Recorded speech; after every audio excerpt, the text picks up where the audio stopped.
আলু আর পেঁয়াজ, কাতলা মাছের পেঁচি আর ডিম, এই দিয়ে হবে আজকে একটা অভিনব রান্না। আরও তেল দিলাম, দিয়ে একটু জিরে দিলাম, দুটো কাঁচা লঙ্কা দিলাম,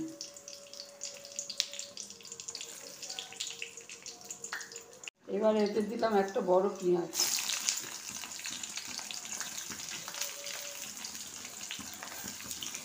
এবার এতে দেবো 1 চামচ আদা রসুন কুচনো, খুব মিহি করে কেটেছি।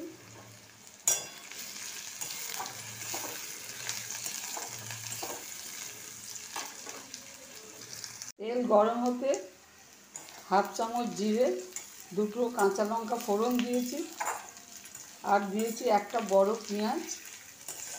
ফোড়নটা গরম হতে দিয়েছি, একটা বড় পেঁয়াজ দিয়েছি।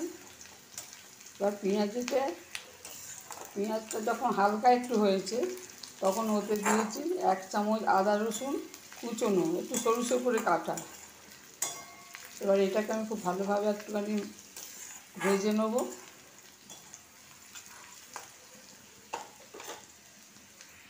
এবার পেঁয়াজ লঙ্কাটা ভাজা হয়ে গেছে, এবার এটাকে তুলে নেব।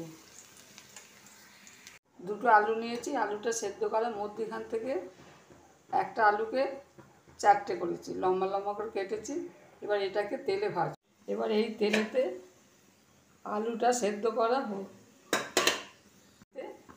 আমি হলুদ মাখিয়ে রেখেছি আলুগুলোকে।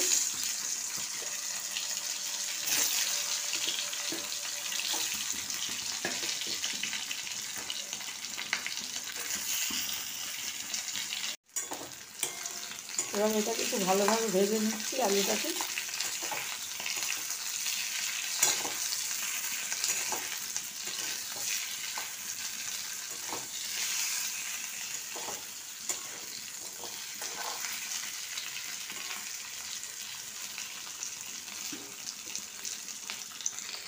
পেঁয়াজটা বাটিতে তুলে রেখেছিলাম, সেই পেঁয়াজটা দিয়ে দিলাম, দিয়ে ভালো করে নেড়ে নিলাম। নিয়ে এবার একটা বাটিতে বড় চামচের 1 চামচ লঙ্কা গুঁড়ো, 1/2 চামচ হলুদ গুঁড়ো আর ছোটো চামচের 1/2 চামচ ধনে গুঁড়ো একটু দিয়ে দিলাম। জলটা শুকনো করে কষিয়ে নিলাম। এবার এতে একটু তেঁতুলের জল দিলাম, আর একটু জল দিলাম।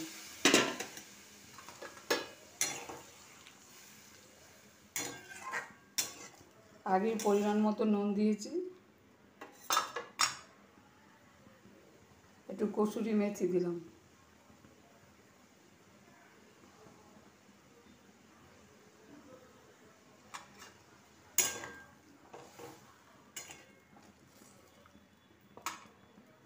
ঝোলটা ফুটছে, আমি মাছ আর ডিম দিয়ে দিলাম।